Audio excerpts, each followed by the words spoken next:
What if I told you that you could actually wake up tomorrow morning? Well, a little bit richer than you are right now. Hmm. Sounds good. Seriously, though. No, this isn't some, crazy dream. And I'm definitely not talking about a get rich quick scheme. No magic wands here. Welcome to the deep dive. Today we're tackling Sleep Your Way to Rich, how young adults invest for passive wealth. It's a great topic. Yeah, we're going to dive into your articles and research, pulling out the key insights on how your money can become your hardest working employee. Right. Working 24/7, even while you're asleep. Exactly. But let's start with a core problem you highlighted. Saving isn't quite enough, is it? It's often overlooked, yeah. Many people think, I'm saving, I'm doing the right thing. And saving is absolutely crucial. You need that safety net, like an emergency fund. Okay. But the issue is inflation.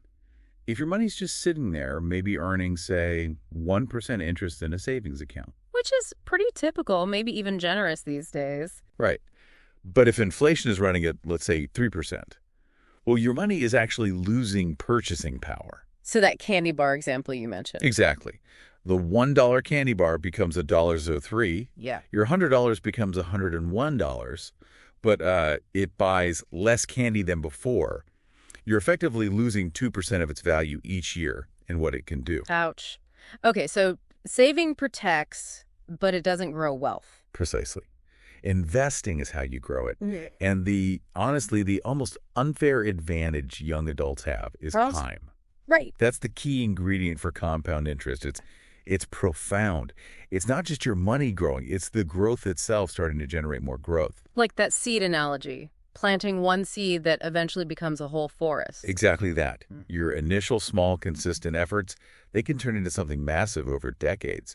It's exponential, almost hard for our brains to really grasp intuitively. Okay, that idea of time being an unfair advantage, that's incredibly powerful. But for someone just starting out, it can feel, well, overwhelming. Hmm.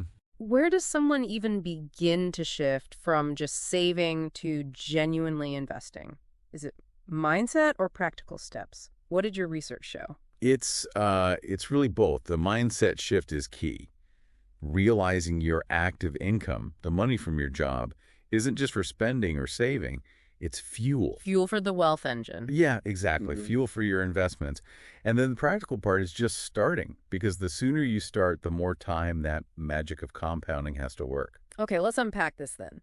How do we make our money work for us, for you listening? Let's talk actionable strategies from your sources. First step, the stock market.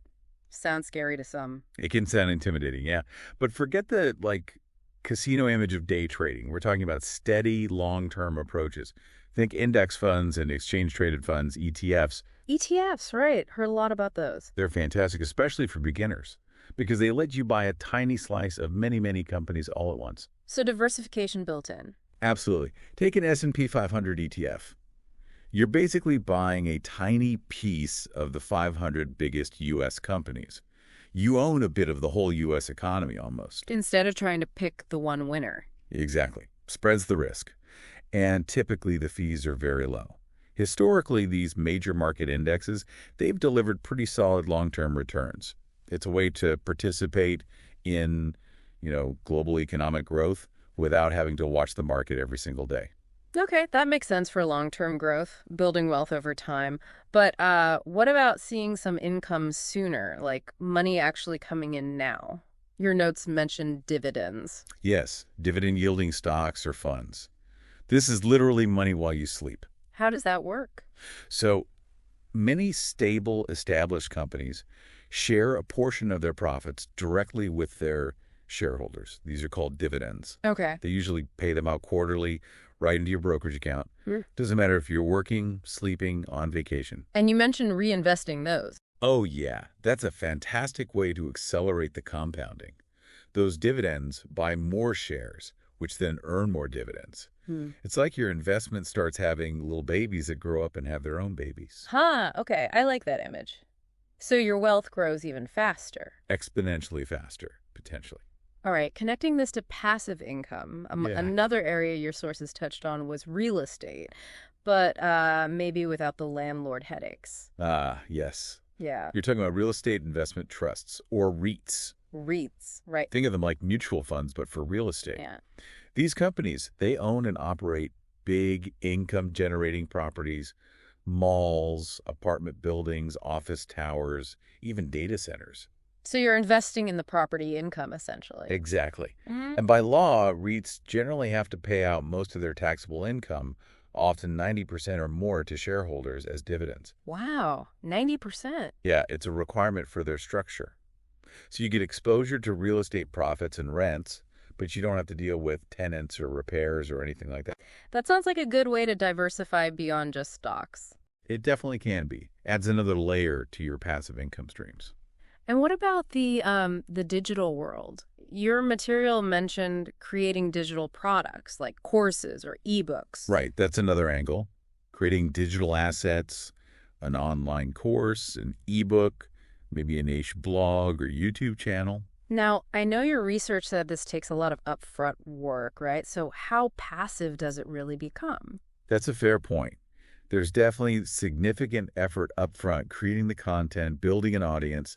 It's not passive initially, Okay. but once that digital asset is created and out there, it can generate revenue for years with potentially minimal ongoing maintenance. So someone buys your course at 3 a.m. or an old video gets ad views. Exactly. The initial hustle builds an asset that then works for you, and often it scales globally.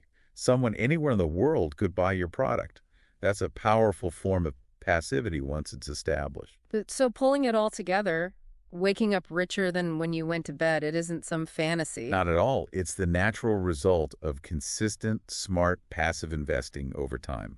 It's about building that wealth, that financial freedom, by putting your money to work, whether it's through stock market ETFs, dividend stocks, REITs, maybe even those digital assets. It takes patience, definitely, and discipline, setting up those automatic investments, and continuing to learn.